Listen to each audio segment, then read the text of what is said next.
बच्चों इस लेक्चर में मैं आपको पोटेशियम डाइक्रोमेट पढ़ाने जा रहा हूं जिसका केमिकल फार्मूला है K2Cr2O7। तो बच्चों आप अपनी कॉपी और पेन के साथ रेडी हो जाइए मेरे साथ पोटेशियम डाइक्रोमेट पढ़ने और इसके नोट्स तैयार करने के लिए। तो ठीक है बच्चों, स्टार्ट करते हैं। सबसे पहले केमिकल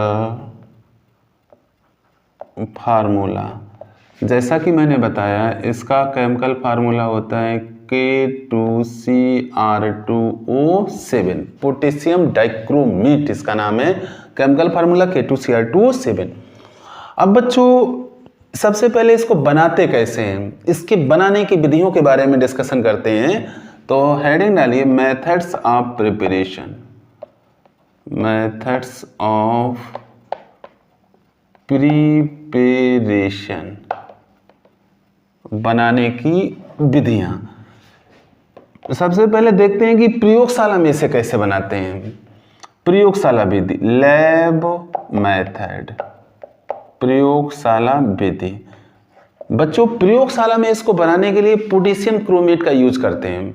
पोटेशियम क्रोमेट पर कंसंट्रेट H2SO4 की अपक्रिया कराते हैं। पोटेशियम क्रोमेट लेते हैं और कंसंट्रेट H2SO4 लेते हैं, दोनों को रिएक्ट कराते हैं जिससे पोटेशियम डाइक्रोमेट बन जाता है।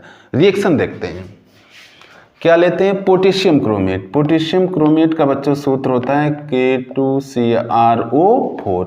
ये बच्चों है पोटेशियम क्रोमेट। फार्मूले बच्चों याद रखते जाएंगे। पोटेशियम क्रोमेट और इसकी अपक्रिया कराएंगे कंसंट्रेट H2SO4 से, H2SO4, और ये H2SO4 बच्चों रहता है कंसंट्रेट। ऐसा कराने पर क्या होता है कि K2Cr2O7 बनता है। बनाएंगे K2Cr2O7, K2Cr2O7 बनता है और इसमें साइड प्रोडक्ट बनते हैं बच्चों, K2SO4 बनता है और वाटर बनता है। अब रिएक्शन को बैलेंस करेंगे। बच्चों देखो पोटेशियम यहाँ हो गए 4, तो यहाँ 2 से कर देंगे मल्टीप्लाई। अब रिएक्शन एक बार चेक कर लेते हैं क्या बैलेंस है या नहीं। देखिए पोटेशियम 4 बैलेंस हो चुके, क्रोमियम 2 हो गए, 2 क्रोमियम यहाँ है। ऑक्सीजन देखो 4 दूनी 8, 8 4 12, 7 7 4 11, 11 1 12, हाइड्रोजन 2 है, 2 यहाँ पर है। इट मीन्स रिएक्शन हमारा बैलेंस हो चुका है। तो ये क्या बना है? Potassium dichromate. डाइक्रोमेट। तो सिंपल सी बात है कि प्रयोगशाला में इसको आसानी से हम पोटेशियम क्रोमेट पर कंसंट्रेट H2SO4 की अपक्रिया के द्वारा बना लेते हैं। रिएक्शन इंपॉर्टेंट है बोर्ड एग्जाम के पर्पज से, इसलिए रिएक्शन की बार बार प्रैक्टिस करेंगे। अब बच्चों इसकी देखते हैं method number second. Method number second क्या है बच्चों? Industrial method. Industrial method. Industrial method का मतलब बच्चों औद्योगिक विधि। औद्योगिक विधि बच्चों इस विधि में इसको बनाते हैं क्रोमाइट अयस्क से। किससे बनाते हैं? क्रोमाइट अयस्क से, जिसका बच्चों फार्मूला है FeOCr2O3। इसको बच्चों लिखते हैं FeCr2O4। इसको ऐसे भी लिखा जाता है FeCr2O4। ये बच्चों क्रोमियम का अयस्क है। किसका अयस्क है? ये क्रोमियम का अयस्क है। क्रोमियम का अयस्क है। तो बच्चों ये क्वेश्चन पूछा जाता है कि औद्योगिक इंडस्ट्रियल मेथड में पोटेशियम डाइक्रोमेट को किससे बनाते हैं? तो इंडस्ट्रियल मेथड में पोटेशियम डाइक्रोमेट को क्रोमाइट अयस्क से बनाते हैं, जो क्रोमियम का अयस्क है।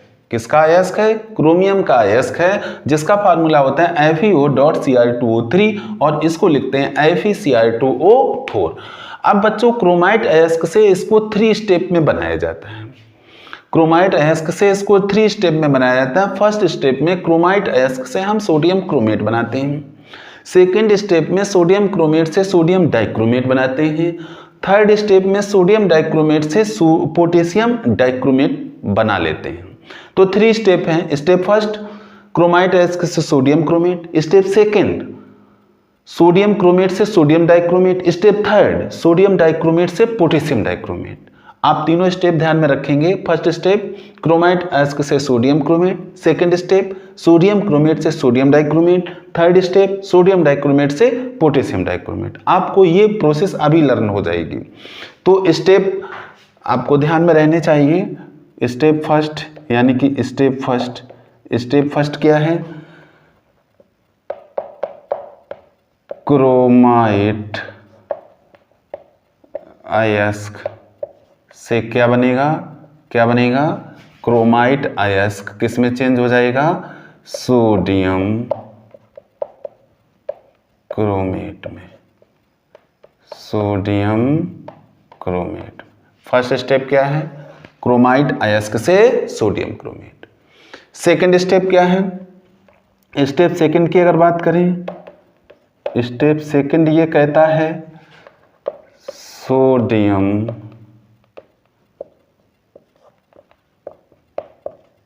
क्रोमेट। सोडियम क्रोमेट किस में चेंज होगा? Sodium dichromate.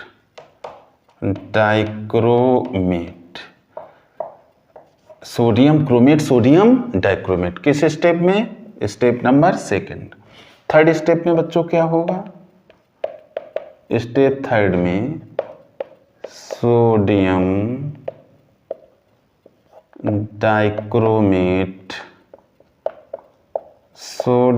डाइक्रोमेट जो आपका इसमें बनता है ये चेंज हो जाता है पोटेशियम डाइक्रोमेट में।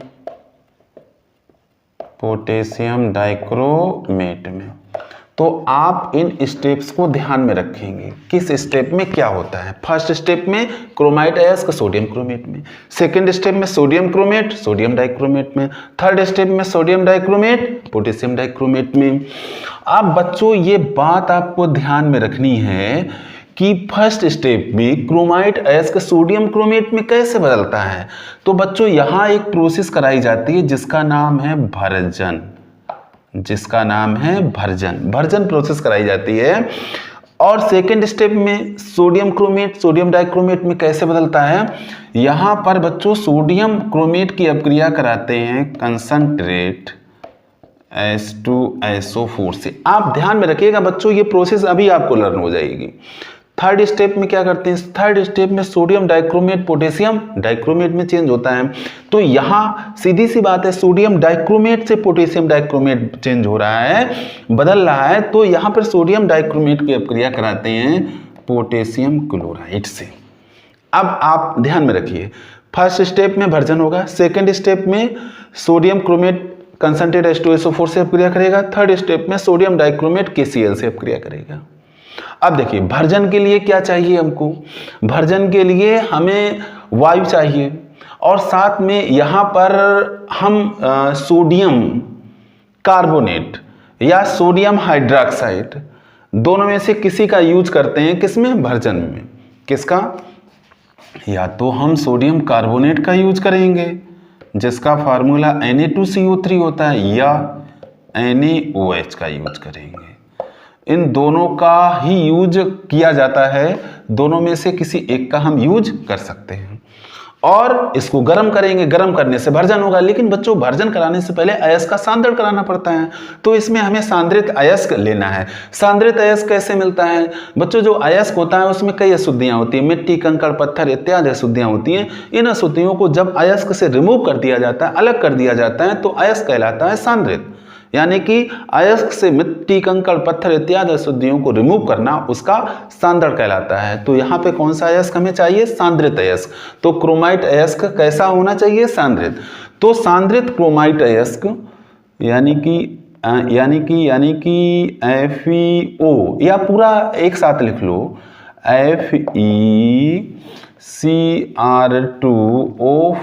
FeCr2O4 और गलित सोडियम कार्बोनेट। सोडियम कार्बोनेट किस अवस्था में चाहिए? गलित सोडियम कार्बोनेट।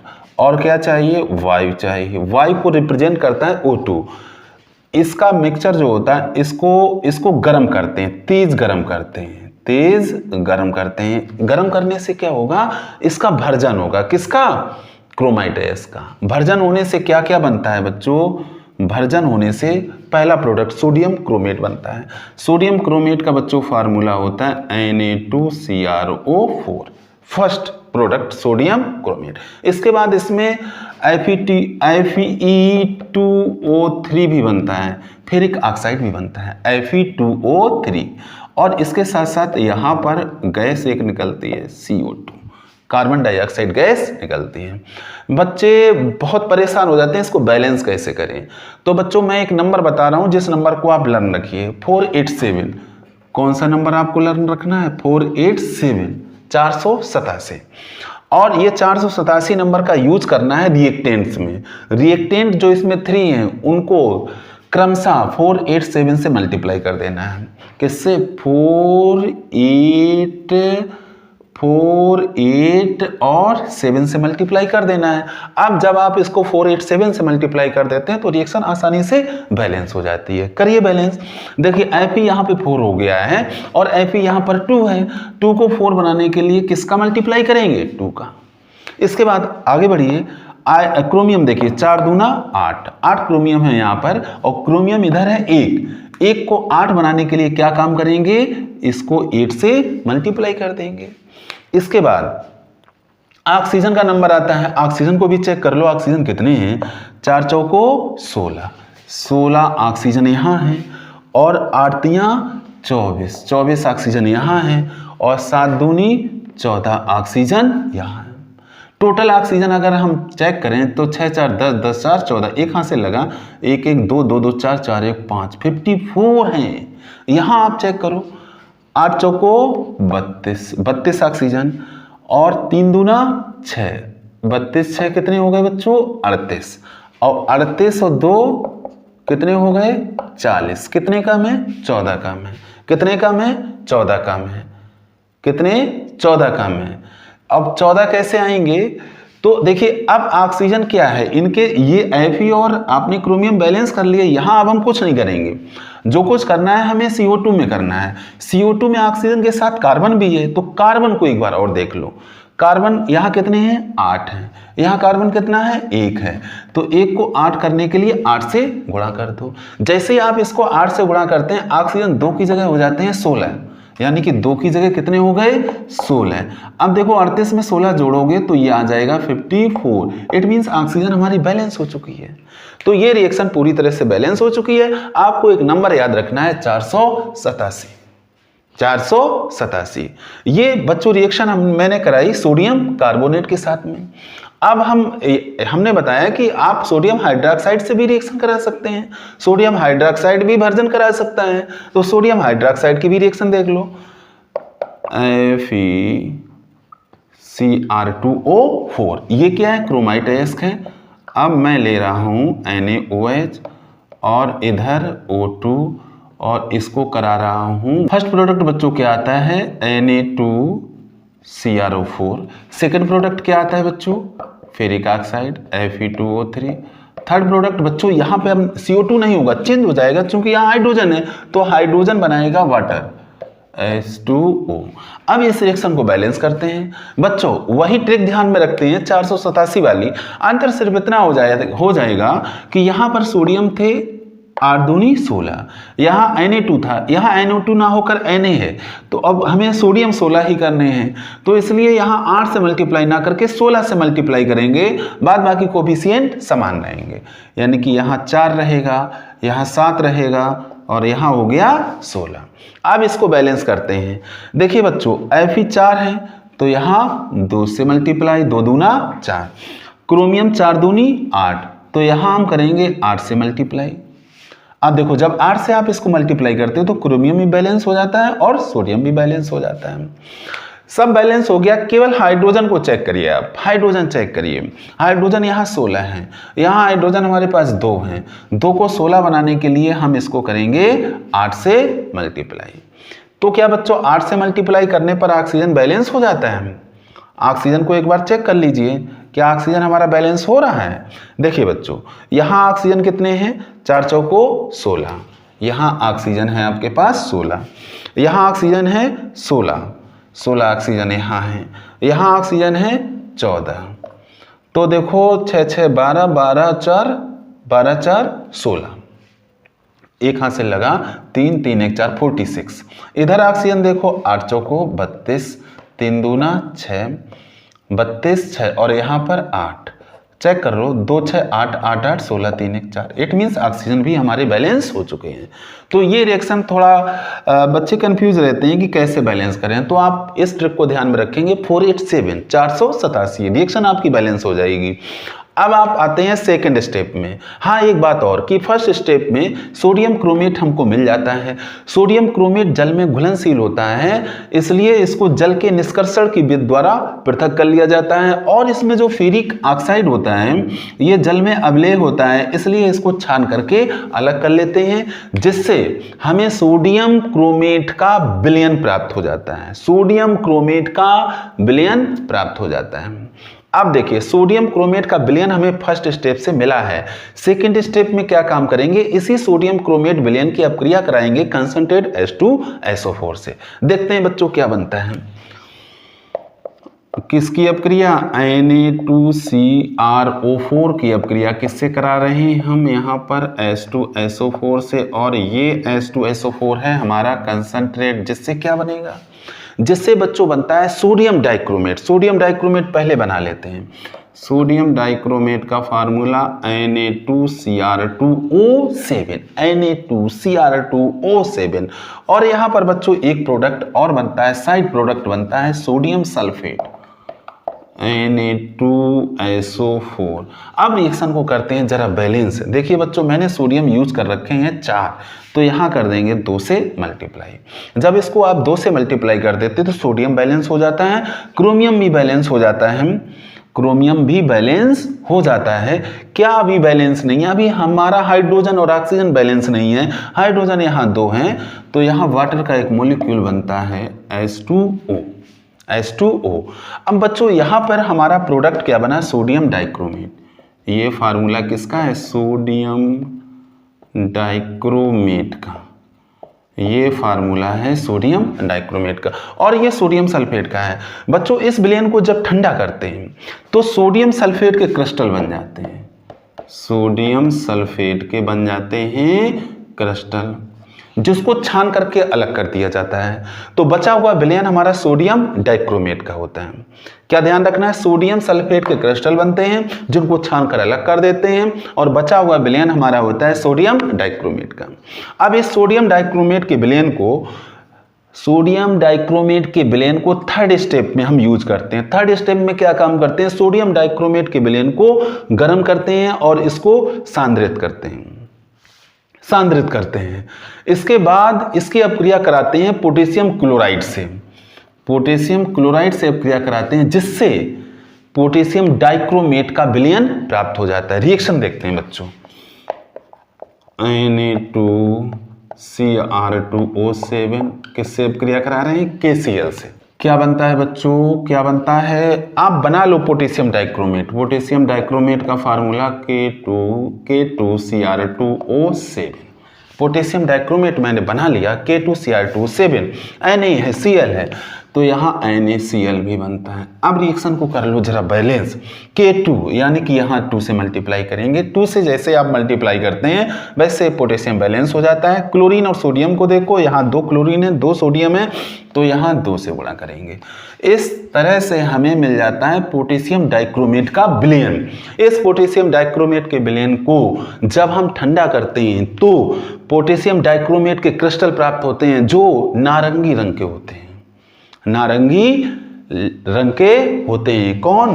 पोटेशियम डाइक्रोमेट के क्रिस्टल। तो आपने देखा कि इंडस्ट्रियल मेथड में हम कितने स्टेप में इसको बनाते हैं? 3 स्टेप यूज होते हैं। फर्स्ट स्टेप में क्रोमाइट अयस्क सोडियम क्रोमेट में बदलता है भर्जन की प्रोसेस के थ्रू।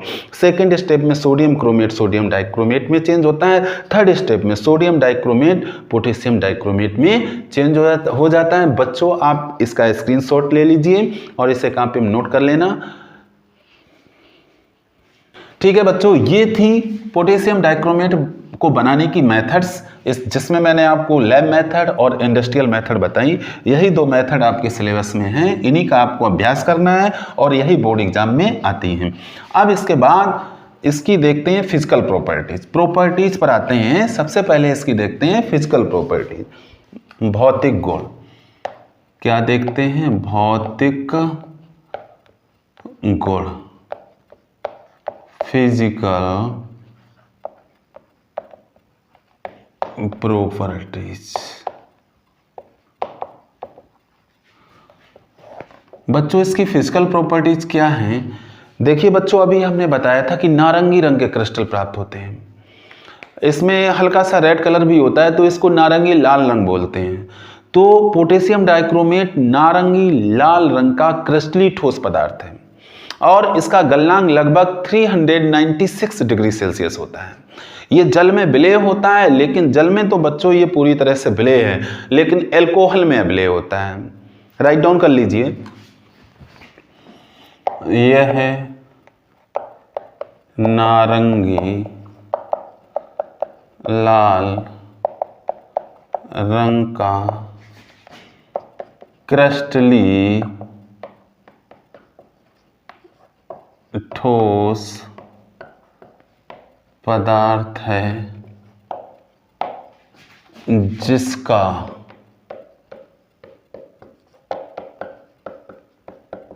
गलनांक लगभग 396 डिग्री सेल्सियस होता है। ठीक है, सेकंड पॉइंट यह है जल में विलेय है, किंतु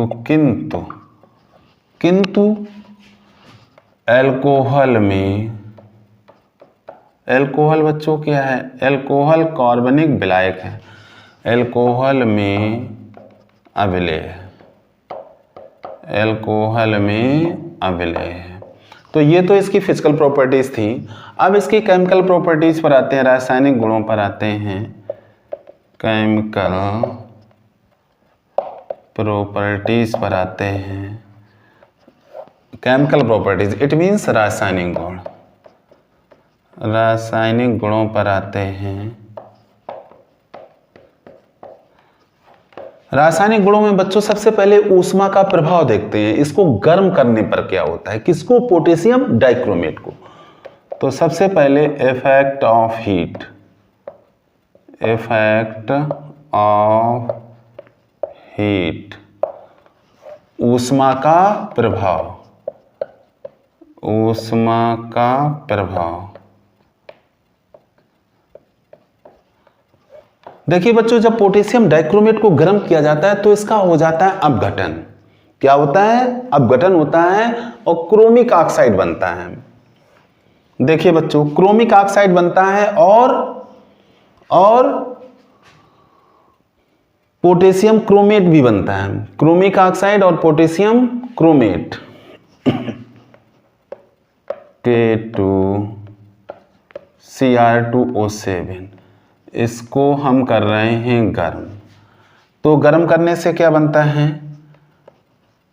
K2CrO4 बनता है और Cr2O3 बनता है और ऑक्सीजन निकलती है।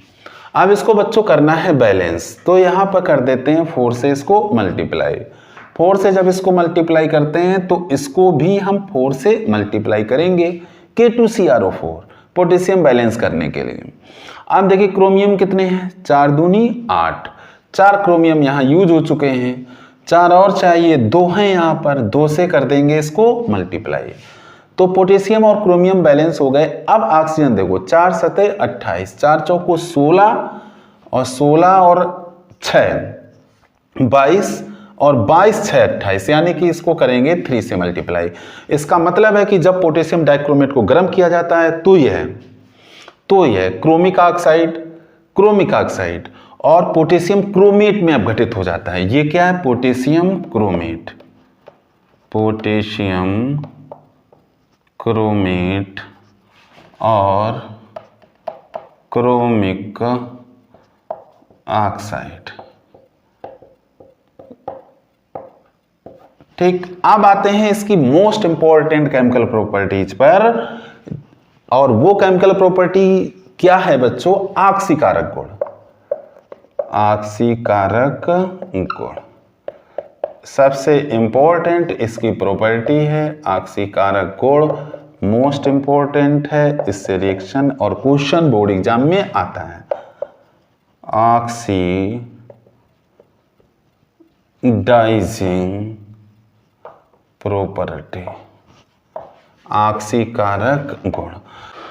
बच्चों यह अम्लीय माध्यम में ऑक्सीकारक का कार्य करता है। क्यों ऑक्सीकारक का कार्य करता है? क्योंकि यह अम्लीय माध्यम में नवजात ऑक्सीजन देता है और इस नवजात ऑक्सीजन की वजह से यह ऑक्सीकारक का कार्य करता है। किस तरह से यह नवजात ऑक्सीजन करता है? अम्लीय माध्यम में इसकी आयनिक रिएक्शन क्या होगी, आयनिक रिएक्शन की इक्वेशन क्या होगी, इस सब को मैं डिस्कस कर रहा हूं, समझाता हूं। देखिए बच्चों, अम्लीय माध्यम में क्या होता है? K2Cr2O7। अम्लीय माध्यम उत्पन्न करने के लिए इसमें मिलाते हैं कंसंट्रेट H2SO4। क्या क्या बनता है इसको समझिए। हम जब इसमें H2SO4 मिलाते हैं तो इसमें बनता है K2SO4 पहला प्रोडक्ट, दूसरा प्रोडक्ट बनता है Cr2SO4 का होल थ्राइस। Cr2SO4 का होल थ्राइस। बच्चों इसमें ध्यान रखेंगे H2SO4 के 4 अणु लेते हैं। कितने? 4 अणु। अब इसके बाद बच्चों इसमें वाटर बनता है, वाटर बनता है और इसके बाद इसमें निकलती है नवजात ऑक्सीजन। अब देखिए बच्चों, बैलेंस करना है। K2SO4 हो गया, Cr2SO4 का होल थ्राइस ये भी हो गया, तो पोटेशियम क्रोमियम दोनों बैलेंस हो गए। देखिए 4H2O जब मैंने किया, अभी ये 7 ऑक्सीजन है, 4H2O जब किया, हाँ 4H2O करना पड़ेगा। 4H2O जब मैं करता हूं तब ऑक्सीजन बचते हैं 3, चूंकि 7 ऑक्सीजन है और ये 3 ऑक्सीजन यहां नवजात ऑक्सीजन में मल्टीप्लाई हो जाएंगे जाकर के। तो बच्चों आपने देखा कि यहां पर हमें नवजात ऑक्सीजन मिली है। जब इस पूरे रिएक्शन को देखते हो, ये अम्लीय माध्यम में पोटेशियम डाइक्रोमेट की अपक्रिया है। जब आप इस पूरी रिएक्शन को देखते हैं तो आपको पता चलता है कि यहां पर केवल और केवल क्रोमियम की ऑक्सीकरण संख्या में परिवर्तन हो रहा है। किसकी ऑक्सीकरण संख्या में? क्रोमियम की। जरा निकाल के देखते हैं। देखिए K2Cr2O7 में जब क्रोमियम के ऑक्सीडेशन नंबर निकालते हैं तो देखिए बच्चों, आपको पता है पोटेशियम की +1 होती है, ऑक्सीजन की -2 होती है, क्रोमियम की x मान लेंगे तो पोटेशियम की कितनी? +1, तो 2 × +1, क्रोमियम की x मान लेंगे तो 2x हो जाएगा। 7 ऑक्सीजन है, ऑक्सीजन की -2 होती है, = 0। कैलकुलेट कर लो, +2 2x - 14 = 0, 2x - 12 = 0, 2x = +12, x = +6, यानी कि यहाँ क्रोमियम के ऑक्सीडेशन नंबर +6 है। अब यहाँ चेक कर लो, यहाँ क्रोमियम की x मान लेंगे तो 2x, 3 सल्फेट आयन यहाँ पर 3 है और एक सल्फेट की -2 होती है।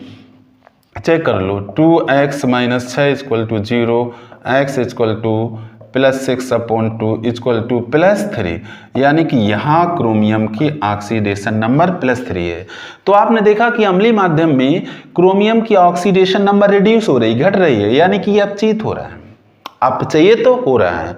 और आपको पता है कि जो पदार्थ अपचयित होता है वो ऑक्सीकारक का कार्य करता है। किसका कार्य करता है? ऑक्सीकारक का। और इसकी ऑक्सीडेशन नंबर कहां से कितनी जा रही है? +6 से +3 जा रही है। इसी वजह से ये अम्लीय माध्यम में ऑक्सीकारक का कार्य करता है। अब बच्चों अम्लीय माध्यम में इसकी आयनिक समीकरण देखिए। किसकी? पोटेशियम डाइक्रोमेट से, क्योंकि आगे की समीकरणें उसी आयनिक समीकरण से ही बनेंगी। देखिए यहां पर पोटेशियम डाइक्रोमेट में 2 आयन है, एक तो बच्चों K+ है और दूसरा आपका है Cr2O7 2-। यहां पर भी बच्चों आपके पास 2 आयन है, एक तो आपके पास है Cr3+ और दूसरा है SO4 2-। हमें K+ से कोई मतलब नहीं, हमें SO4 2- से कोई मतलब नहीं, हमें Cr2O7 2- और Cr3+ से मतलब है। यानी कि हमारे पास आयनिक फॉर्म में क्या चेंजिंग हो रही है? Cr2O7 2- और ये चेंज होके बना रहा है, सही तरह से लिख लेते हैं, Cr2O7 माइनस, और ये चेंज होके बना रहा है Cr3 प्लस, Cr3 प्लस बना रहा है। अब बच्चों जरा इसको बैलेंस करिए। मैंने आपको बताया था कि अम्लीय माध्यम में आयनिक समीकरण को संतुलित कैसे करते हैं, इसी बात को ध्यान में रखेंगे। बच्चों आयनिक समीकरण को बैलेंस करने के लिए सबसे पहले हाइड्रोजन और ऑक्सीजन के अतिरिक्त जो परमाणु होते हैं उनको बैलेंस करते हैं। यहाँ पर ऑक्सीजन है और क्रोमियम है, इट मीन्स ऑक्सीजन के अतिरिक्त यहाँ क्रोमियम है, तो सबसे पहले क्रोमियम को बैलेंस करेंगे। क्रोमियम देखिए बच्चों, क्रोमियम यहाँ 2 है, यहाँ 1 है, तो यहाँ करेंगे 2 का मल्टीप्लाई। जब आप क्रोमियम बैलेंस कर देते हैं तो बचता है oxygen.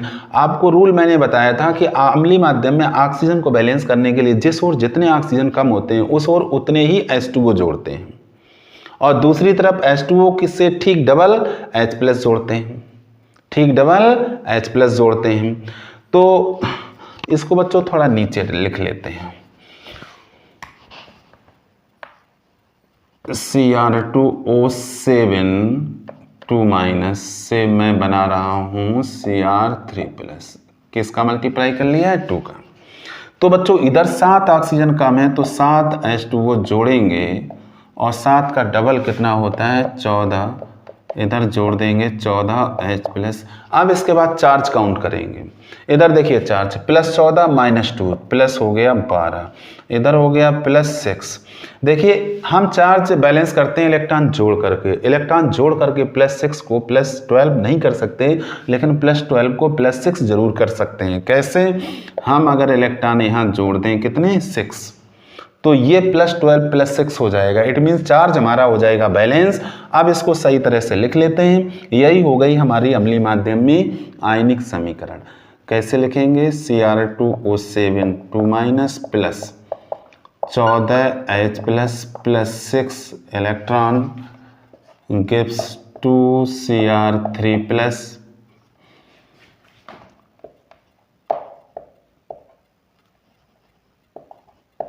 Cr3 plus 7H2O। Most important reaction है। अम्लीय माध्यम में जितनी भी रिएक्शन बनेंगी, यानी कि इसकी ऑक्सीडाइजिंग प्रॉपर्टीज में जितनी भी रिएक्शन बनेंगी, सबको हम इसी आयनिक समीकरण से बनाएंगे। किससे? Cr2O7 minus plus 14H plus 6 electron gives 2Cr3 plus 7H2O। बच्चों इसका स्क्रीनशॉट ले लीजिए, नोट कर लीजिए। ठीक है, आपने नोट कर लिया होगा। साफ करते हैं बच्चों इसको। अब बच्चों यहां पर एक इंपॉर्टेंट पॉइंट अभी और समझ लीजिए। क्वेश्चन पूछ दिया जाता है कि अम्लीय माध्यम में पोटेशियम डाइक्रोमेट का तुल्यांकी भार कितना है। पोटेशियम डाइक्रोमेट का अम्लीय माध्यम में तुल्यांकी भार कितना है? तो आपको एक फार्मूला मैंने बताया था कि ऑक्सीकारक या अपचायक का तुल्यांकी भार बराबर ऑक्सीकारक या अपचायक का अणुभार बटे ग्रहण किए गए या त्याग किए गए इलेक्ट्रॉनों की संख्या। ग्रहण किए गए या त्याग किए गए इलेक्ट्रॉनों की संख्या। तो उसी से हम यहां पर K2Cr2O7 का तुल्यांकी भार निकाल लेंगे। क्या हो जाएगा?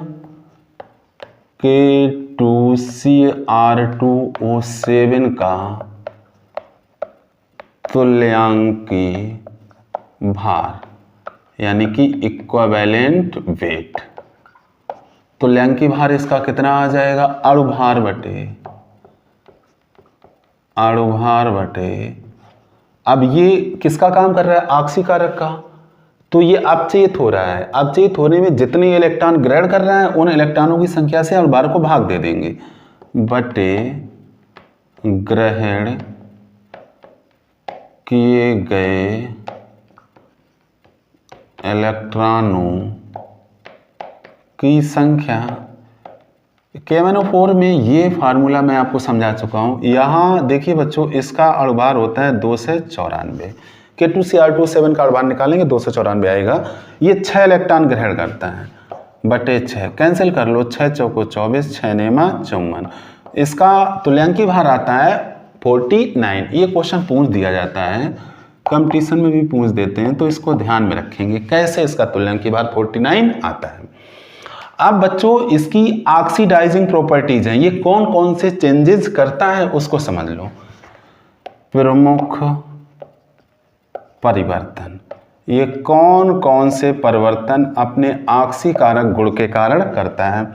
बच्चों, ये आयोडाइड आयन को चेंज करता है आयोडीन में, आयोडाइड आयन को आयोडीन में चेंज कर देता है। ये बच्चों फेरस आयन को, Fe2+ को फेरिक आयन में चेंज कर देता है। ये बच्चों हाइड्रोजन सल्फाइड को सल्फर में चेंज कर देता है। चेंज करने का मतलब ऑक्सीकृत करता है। और ये बच्चों SO3 सल्फाइड आयन को सल्फेट आयन में भी चेंज करता है, यानी कि ऑक्सीकृत करता है। और बच्चों इसकी अदर ऑक्सीडाइजिंग प्रॉपर्टीज भी हैं, वो भी चेंजेस मैं आपको बता दे रहा हूँ। ये क्या काम करता है? ये क्लोराइड आयन को क्लोरीन में ऑक्सीकृत करता है। ये नाइट्राइट आयन को नाइट्रेट आयन में ऑक्सीकृत करता है। और ये H2O3 थायोसल्फेट आयन को सल्फेट आयन में ऑक्सीकृत करता है। ये बच्चों थायोसल्फेट है, अगर आप भूल गए हो, थायोसल्फेट है और ये सल्फेट है। ये बच्चों स्टेनस को SN2+ स्टेनस आयन को स्टेनिक आयन में ऑक्सीकृत करता है। तो ये इसके चेंजेस हैं जो ये ऑक्सीडाइजिंग प्रॉपर्टी में बनाता है। तो इनकी रिएक्शंस मैं आपको समझाने जा रहा हूँ। इसका फॉर्मेट आपको समझा दे रहा हूँ जिससे आप ये चेंजेस आसानी से बना लेंगे। कॉमन फॉर्मेट मैं आपको बताने जा रहा हूँ। तो सबसे पहले आयोडाइड को आयोडीन में ऑक्सीकृत करता है, ये वाला चेंज देखते हैं। यहीं से स्टार्टिंग करते हैं। बच्चों इसको नोट कर लीजिए। मैं इसे साफ करने जा रहा हूँ। K2Cr2O7 का तुल्यांकी भार 49। ठीक,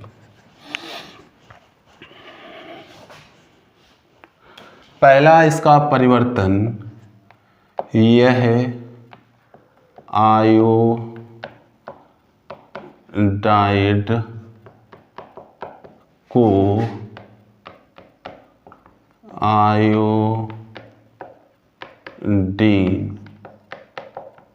आयोडीन मीन्स I2 में ऑक्सीकृत करता है। आयोडाइड को किस में ऑक्सीकृत करता है? आयोडीन में। रिएक्शन कैसे बनाते हैं, कैसे लिखेंगे? रटेंगे नहीं बच्चों, बनाएंगे। तो मैंने अभी आयनिक समीकरण आपको बताई थी K2Cr2O7 की अम्लीय माध्यम में। अगर बच्चों वो याद नहीं रहती है तो आपको जितना याद रहता है उसका यूज करेंगे। क्या याद रहता है? Cr2O7 2- इतना तो याद रहेगा आपको। Cr2O7 2- किस में चेंज हो रहा था? Cr3+ में। इतना याद रहेगा। अब इसको बैलेंस कर लेंगे। चूंकि अम्लीय माध्यम की अपक्रिया है तो सबसे पहले क्रोमियम को बैलेंस करते हैं। तो आपको पता है यहाँ हम 2 से मल्टीप्लाई करेंगे।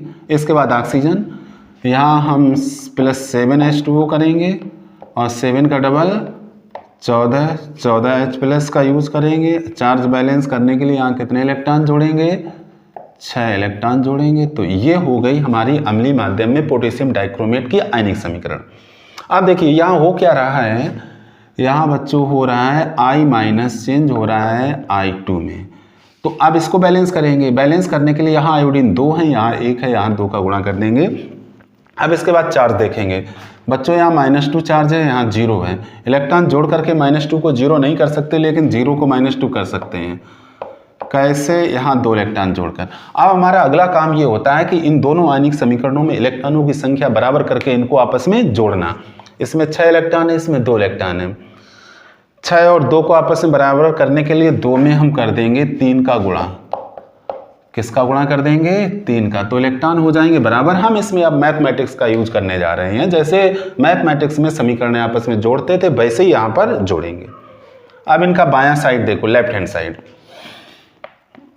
Cr2O7 2- +14H+। इलेक्ट्रॉन कैंसिल हो जाएंगे इसलिए उनको नहीं लिखेंगे। यहाँ से 3 दूना 6, 6I- आ जाएगा। अब यहाँ से देखो 2Cr3+ प्लस 7H2O और यहाँ से 3I2 आ जाएगा। बच्चों इसको ध्यान से आप देखेंगे तो पाएंगे कि ये हमारी फाइनल बैलेंस आयनिक इक्वेशन है, जो ये बता रही है कैसे आयोडाइड आयन आयोडीन में चेंज हो रहा है।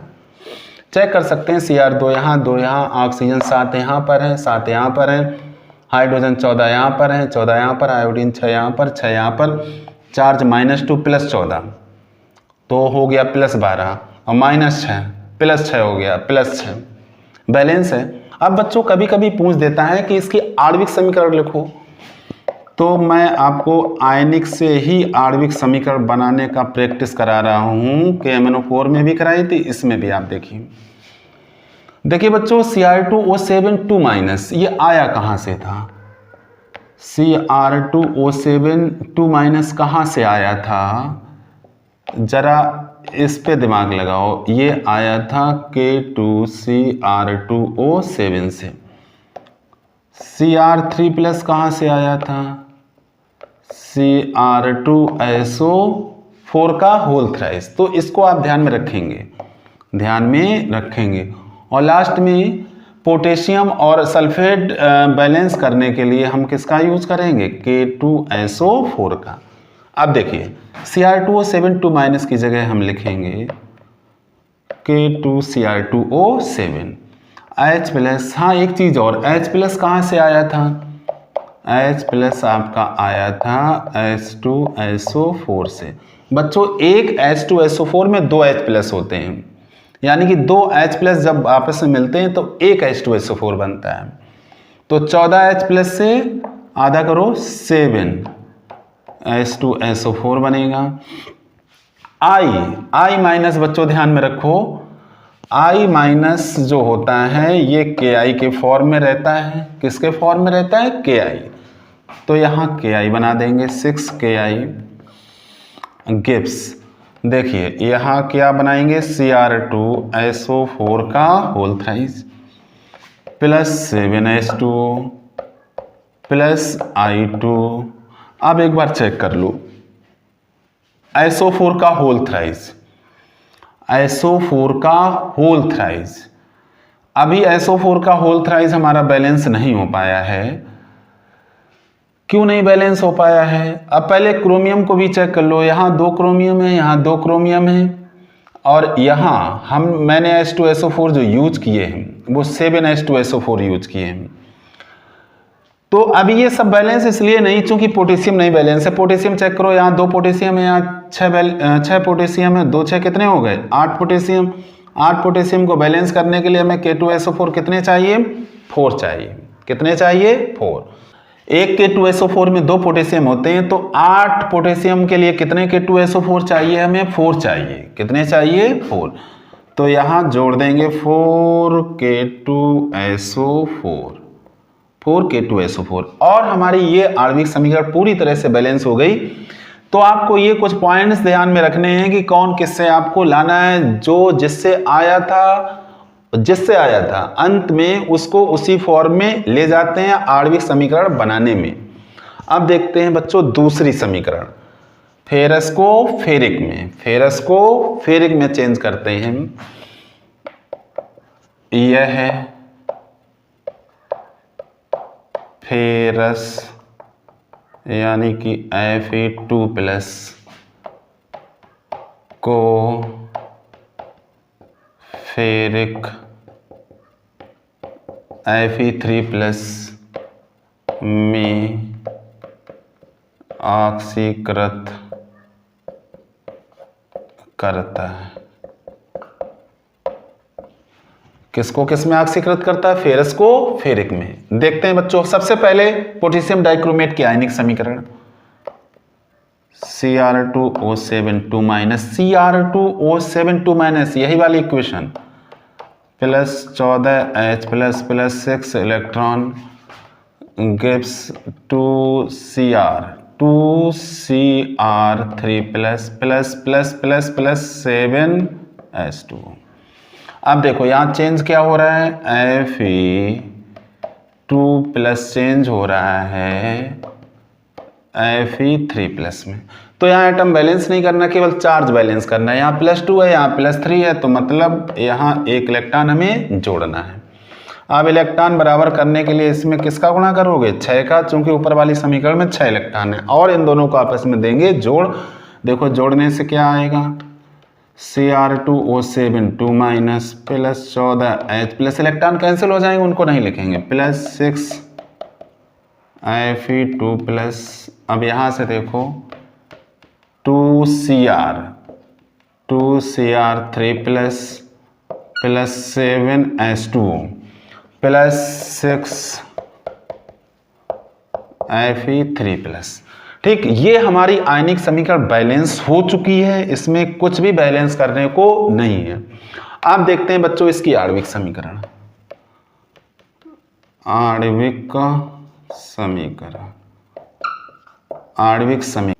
आणविक समीकरण बच्चों इसकी बनाएंगे तो Cr2O7 2- की जगह क्या लाते हैं? K2Cr2O7, और H+ की जगह H2SO4, तो 14H+ हैं, तो यहाँ आ जाएंगे 7H2SO4।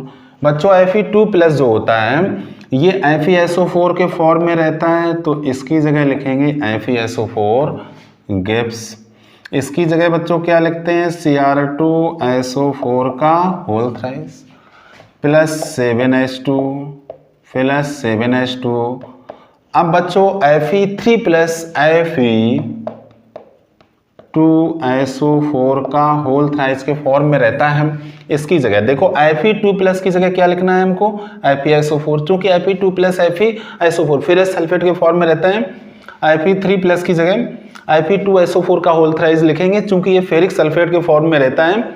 यहाँ पर Fe3+6 है, तो यहाँ 3 से कर देंगे इसको मल्टीप्लाई, और लास्ट में पोटेशियम को बैलेंस करते हैं। पोटेशियम को बैलेंस करने के लिए हम K2SO4 जोड़ते हैं। यहाँ पोटेशियम 2 हैं, यहाँ कोई पोटेशियम नहीं है, तो यहाँ हम लिखेंगे K2SO4 K2SO4। तो जैसे ही हम यहाँ K2SO4 लिखते हैं, रिएक्शन हमारी हो जाती है। बैलेंस आप चेक कर सकते हैं। सल्फेट को देखिए, यहाँ 7 सल्फेट है, यहाँ 6, 7 6 13, यहाँ 3 है, यहाँ 3 3 9 9 3 12 12 1 13। रिएक्शन पूरी तरह से बैलेंस हो चुकी है। इसको आप नोट कर लीजिए, पूरा स्क्रीनशॉट ले लीजिए। ठीक है बच्चों, साफ करते हैं इसको।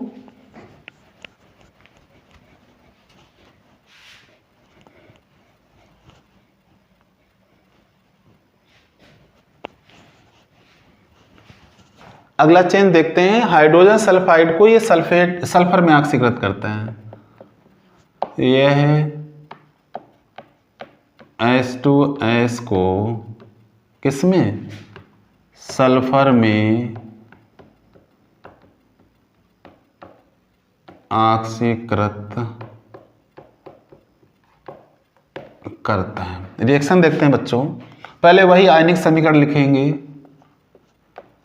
Cr2O7 2- plus 14H+ plus 6 gives 2Cr3 plus 7H2O। इसको बच्चों आप लर्न कर लेंगे, लर्न ना रहे तो आप इसको ध्यान रखो, Cr2O7 2- को आपको चेंज करना है Cr3+ में। अब इसके बाद देखिए यहाँ हो क्या रहा है, यहाँ H2S चेंज हो रहा है सल्फर में। तो हमें करना क्या है? हमें यहाँ पर हाइड्रोजन बैलेंस करने हैं। यहाँ हाइड्रोजन 2 हैं, यहाँ पर नहीं है, तो चूंकि अपक्रिया अम्लीय माध्यम में हो रही है, तो हाइड्रोजन बैलेंस करने के लिए H+ का यूज करेंगे। तो यहाँ 2H+ लगेंगे। 2H+ जब आप कर देते हैं तो चार्ज यहाँ हो जाता है +2 और यहाँ होता है 0, तो +2 को 0 बनाने के लिए यहाँ जोड़ देंगे 2 इलेक्ट्रॉन। अब हमारा अगला काम क्या है? दोनों समीकरणों में इलेक्ट्रॉनों की संख्या को बराबर करना और आपस में जोड़ना। यहाँ 6 इलेक्ट्रॉन, यहाँ 2 इलेक्ट्रॉन, इट मीन्स यहाँ होगा 3 से मल्टीप्लाई। किससे मल्टीप्लाई करेंगे? 3 से, और इन दोनों को देंगे आपस में जोड़ते हैं। देखते हैं बच्चों, Cr2O7 2- plus 14H+ plus, electron अब नहीं लिखेंगे, H2S लिखेंगे। यहाँ से H2S आएगा और आएंगे 3H2S गिब्स। देखिए 2Cr3 plus plus 7H2O plus 3S और प्लस 3 2 जा 6H प्लस। इलेक्ट्रॉन कैंसिल हो जाएंगे, उनको लिखने की जरूरत नहीं है। अब देखिए कौन किस तरफ जा सकता है। देखिए यहाँ पर 6H प्लस है, यहाँ 14H प्लस है, ये इधर आएंगे, अधिक की तरफ इनको भेजेंगे और ये घट जाएंगे। कितने रह जाएंगे? 8H plus. देखते हैं अगले स्टेप में। Cr2O7 2 माइनस 6 यहाँ से सब्ट्रैक्ट हो जाएंगे, 8H plus plus 3H2S gives 2Cr3 plus plus 7H2O plus 3 sulphur. Reaction हमारी पूरी तरह से ये बैलेंस है, आप इसको चेक कर सकते हैं। अब हमारा अगला काम है इसकी आणविक समीकरण लिखना। कौन सी समीकरण लिखेंगे? आणविक समीकरण। आणविक समीकरण लिखने का वही फॉर्मेट जो मैं बता रहा हूं बार बार। ये क्या है बच्चों? बाई मिस्टेक Cr2O7 2 माइनस, इसकी जगह क्या लिखेंगे? K2Cr2O7 8H प्लस की जगह, अब तो आप समझ ही गए होंगे, 4H2SO4 प्लस 3H2S और इसकी जगह क्या लिखते हैं बच्चों? Cr2SO4 का whole thrice plus 7H2O plus 3S। Reaction check कर लो पूरी तरह से, ये बैलेंस अभी नहीं है। क्यों नहीं बैलेंस है? क्योंकि पोटेशियम नहीं बैलेंस है। पोटेशियम इधर 2 है, इधर पोटेशियम है नहीं, तो इधर क्या करेंगे? एक जोड़ेंगे K2SO4। अब आप चेक कर सकते हैं रिएक्शन बैलेंस है। अब आप अगली रिएक्शन पर आइए, नंबर 4। यह है सल्फाइड यानी कि SO3 2 माइनस को सल्फेट SO4 2 माइनस में ऑक्सीकृत करता है। रिएक्शन इसकी भी बना के देखते हैं बच्चों। Cr2O7 2 minus plus 14H plus plus 6 electron. Format वही है, बार बार इसी फॉर्मेट के तहत मैं रासायनिक समीकरण बना रहा हूं। अब बच्चों आपको याद नहीं करना है, आपको बनाने की प्रैक्टिस करनी है, जो तरीका मैं आपको बता रहा हूं। 2Cr3 plus plus 7H2O। अब यहाँ देखिए, यहाँ चेंजिंग क्या हो रही है? SO3 2 माइनस बदल रहा है SO4 2 माइनस में। क्या करना है बच्चों? ऑक्सीजन बैलेंस नहीं है, जिस ओर जितने ऑक्सीजन कम होते हैं उस ओर उतने ही H2O जोड़ते हैं। इधर एक कम है तो इधर जुड़ेगा एक H2O, एक का डबल 2, तो इधर जुड़ेंगे 2H प्लस। अब चार्ज देख लीजिए, इधर -2 है, इधर हो गया 0, -2 और +2 0 हो गया, तो इसको -2 करने के लिए 2 इलेक्ट्रॉन यहाँ जोड़ेंगे। अब इसके बाद हमारा अगला काम क्या? इलेक्ट्रॉनों की संख्या बराबर करिए। इसमें 6 इलेक्ट्रॉन है, इसमें 2 हैं, तो इसमें होगा 3 से गुणा और इनको आपस में दीजिए जोड़ देंगे, तो आएगा Cr2O7 2 minus plus 14H plus. अब यहाँ देखिए इलेक्ट्रॉन तो लिखेंगे नहीं, यहाँ से आ जाएगा 3SO3 2 minus gives 2Cr3 plus plus 7H2O plus 3SO4 2 minus plus 3 2 जा 6H प्लस। अब देखिए H प्लस को इधर लाएंगे, इससे हम सब्ट्रैक्ट कर देंगे। अगले में क्या होगा? Cr2O7 2 plus plus 8H plus plus 3SO3 2 minus 2Cr3 plus plus 7H2O plus 3SO4 2 minus. अब देखिए बच्चों, ये आपकी संतुलित आयनिक समीकरण है। आप इससे संतुलित आणविक समीकरण बनाएंगे। कैसे बनाएंगे? जो तरीका मैं आपको बता चुका हूं इसी तरीके का यूज करेंगे। SO3 2- को SO3 2- के लिए क्या यूज करेंगे आप? SO3 2- जो है ये Na2SO3 के फॉर्म में होता है, तो Na2SO3 लिखेंगे। SO4 2- की जगह Na2SO4 लिखेंगे। ठीक है, ये क्लू मैं आपको बता रहा हूं। और इसकी आणविक समीकरण आप स्वयं लिखेंगे, इसके आणविक समीकरण लिखेंगे और इन सारे चेंजेस की समीकरणें बनाने की प्रैक्टिस करेंगे। ठीक है बच्चों, आप इसका स्क्रीनशॉट ले लो और खुद प्रैक्टिस करिए। फॉर्मेट मैं आपको बता चुका हूं, फॉर्मेट को ध्यान में रखते जाएंगे, समीकरण आप आसानी से बनाते जाएंगे। नोट करो बच्चों इसको। ठीक है बच्चों, साफ करते हैं। अब इसकी कुछ और रिएक्शंस हैं जिनको देख लेते हैं, इसके बाद इसे कंप्लीट करते हैं।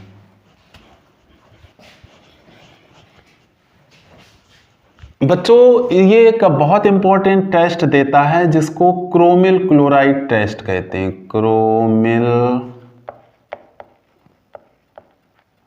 क्लोराइड टेस्ट, इसको बच्चों बोलते हैं क्रोमिल क्लोराइड परीक्षण। इसमें क्या होता है, इसमें लवण लेते हैं, लवण की अपक्रिया कराते हैं पोटेशियम डाइक्रोमेट के अम्लीय विलयन से, गर्म करते हैं, जिससे क्या होता है, जिससे क्रोमिल क्लोराइड की नारंगी रंग की वाष्प प्राप्त होती है। इस वाष्प को क्या करते हैं, सोडियम हाइड्रोक्साइड के विलयन में से पास कराते हैं और इसके बाद प्राप्त विलयन की अम्लीय लेड एसीटेट से अपक्रिया कराते हैं, जिससे लेड क्रोमेट का पीला अवक्षेप प्राप्त होता है। ये पीला अवक्षेप ये कंफर्म करता है कि दिए गए लवण में क्लोराइड मूलक है, Cl- है।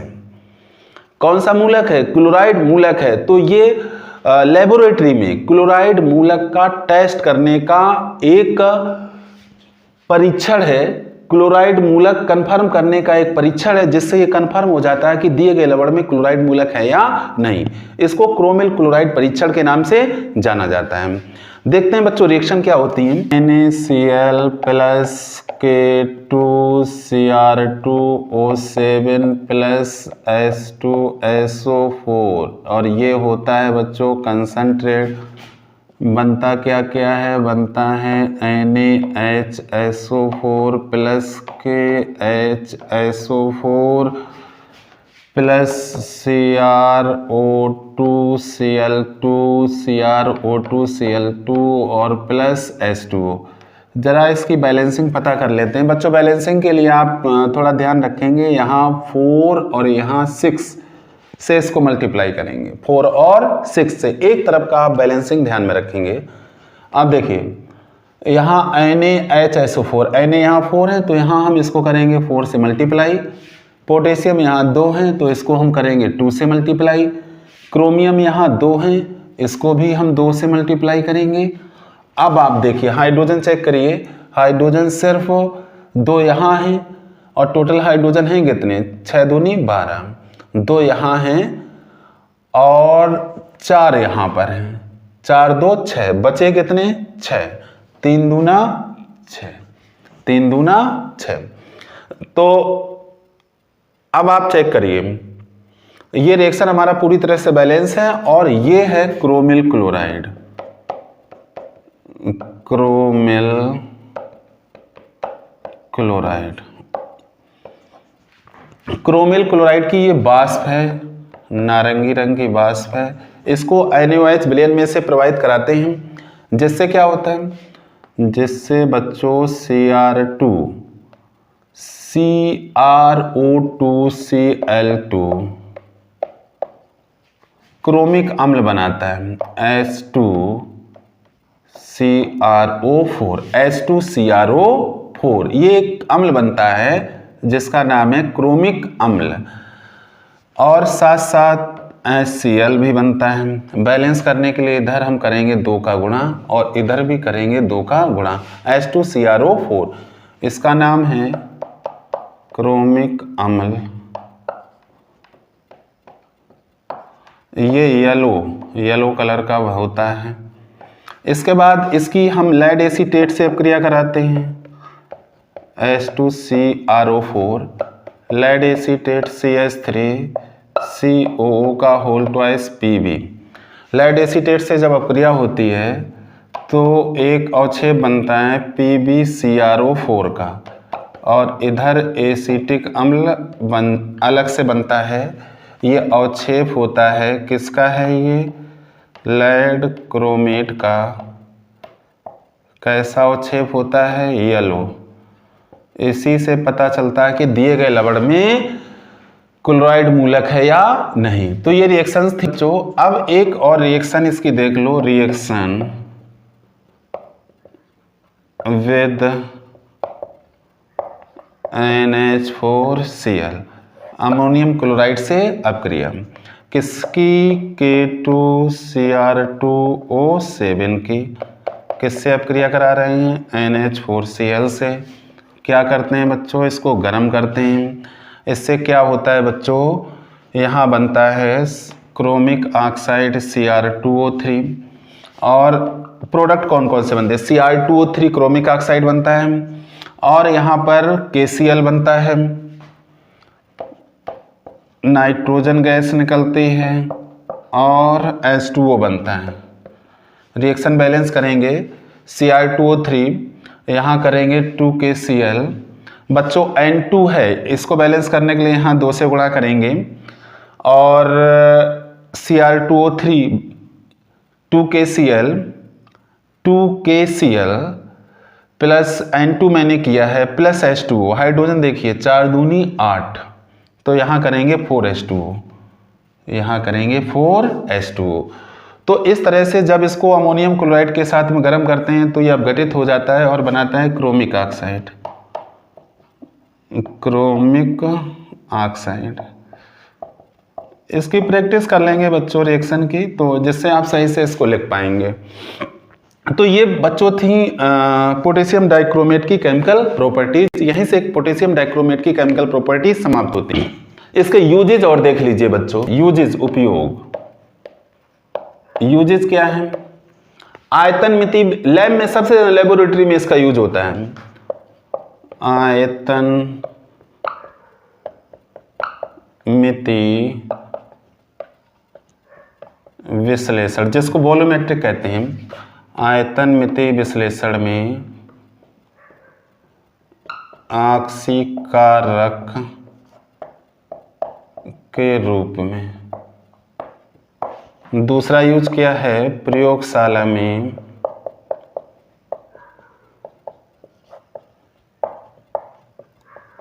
अभिकर्मक के रूप में। तीसरा यूज क्या है इसका, कार्बनिक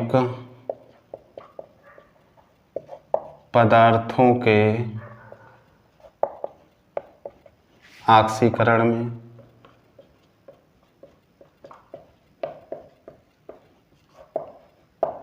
अगला यूज क्या है, फोटोग्राफी में जिलेटिन के कठोरीकरण में।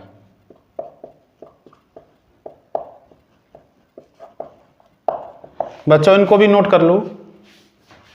अब सबसे लास्ट में पोटेशियम डाइक्रोमेट की स्ट्रक्चर देख लेते हैं। बच्चों पोटेशियम डाइक्रोमेट में डाइक्रोमेट आयन होता है, Cr2O7 2-। ये आयन 2 क्रोमेट आयन हो, यानी कि CrO4 2- के आपस में जुड़ने से बनता है। क्रोमेट आयन की संरचना चतुष्फलकीय होती है, टेट्राहेड्रल होती है, अतः डाइक्रोमेट आयन की संरचना द्विचतुष्फलकीय होती है, क्योंकि इसमें 2 क्रोमेट आयन आपस में जुड़ते हैं, और यही संरचना पोटेशियम डाइक्रोमेट की होती है। अब इसको बना के बच्चों देख लेते हैं। पहले क्रोमेट आयन बनाते हैं बच्चों। क्रोमेट आयन में केंद्रीय परमाणु क्रोमियम होता है, और इससे 4 ऑक्सीजन जुड़े होते हैं। कितने ऑक्सीजन बच्चों जुड़े होते हैं, ध्यान दीजिए बच्चों, 4 ऑक्सीजन जुड़े होते हैं। अब एक बात और ध्यान रखनी है कि ऑक्सीजन हमेशा डबल बॉन्ड से जुड़ता है। क्रोमियम के बाहरी कोश में 6 इलेक्ट्रॉन होते हैं, और ये अधिकतम 6 सहसंयोजी बॉन्ड बनाता है, जिससे ये अपनी स्टेबल स्टेट गेन करता है, प्राप्त करता है। तो ये 6 सहसंयोजी बॉन्ड बनाएगा। एक बात और ध्यान रखनी है कि CrO4 2 माइनस, मतलब 2 ऑक्सीजन पर माइनस चार्ज है, तो 2 को जब आप माइनस चार्ज दे देते हैं जब 2 को माइनस चार्ज, तो माइनस चार्ज वाले ऑक्सीजन सिंगल बॉन्ड से जुड़ेंगे। अब जिनके पास माइनस नहीं है वो बनाएंगे डबल बॉन्ड। वो कौन सा बॉन्ड बनाएंगे? Double bond. तो ये स्ट्रक्चर बन जाती है किसकी? क्रोमेटाइन की, CrO4 2 माइनस की संरचना। ये संरचना किसकी है? क्रोमेटाइन की। जब इसको आप यहां से ज्वाइन कराएंगे, इसको यहां से, इसको यहां से, इसको यहां से, इसको यहां से, तो एक समचतुष्फलक बन जाएगा। अब देखिए, अब जब ये 2 आयन आपस में जुड़ते हैं तब क्या बनता है? देखिए बच्चों, Cr, मैंने एक ऑक्सीजन यहां जोड़ा, एक यहां जोड़ा, एक यहां जोड़ा और एक ऑक्सीजन यहां जोड़ दिया। इसी से दूसरा क्रोमेट आयन जुड़ जाएगा करके बच्चों।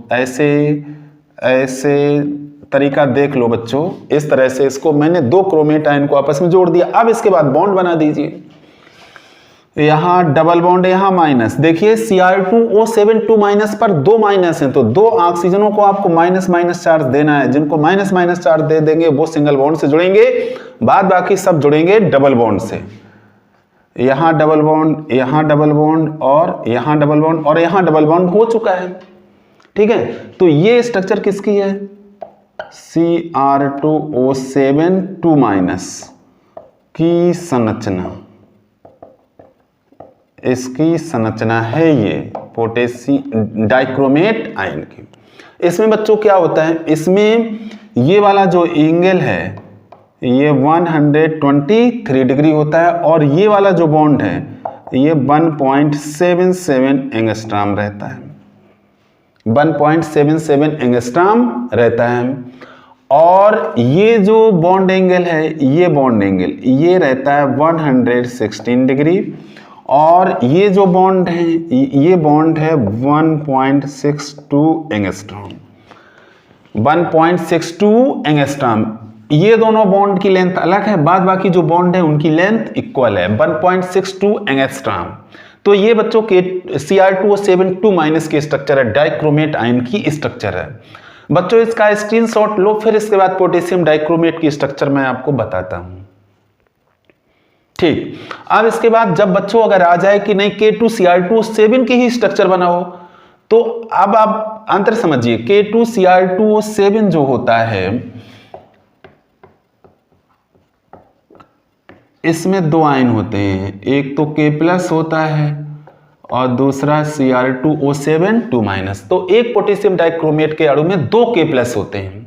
तो आप क्या करेंगे? एक K+ यहां जोड़ देंगे और एक K+ यहां जोड़ देंगे और ये स्ट्रक्चर हो गई K2Cr2O7 की स्ट्रक्चर बन गई है। इसी को आप बना के दिखा देंगे। तो बच्चों ये थी पोटेशियम डाइक्रोमेट की स्ट्रक्चर। यहीं से बच्चों ये टॉपिक होता है खत्म। आप इसे अपनी कॉपी में नोट करके इसकी प्रैक्टिस करेंगे, तैयार करेंगे। और ऐसे सारे स्टूडेंट जो फर्स्ट टाइम हमारा लेक्चर देख रहे हैं या जिन बच्चों ने अभी तक हमारा चैनल सब्सक्राइब नहीं किया है, वो चैनल को जरूर सब्सक्राइब कर लें। Thank you so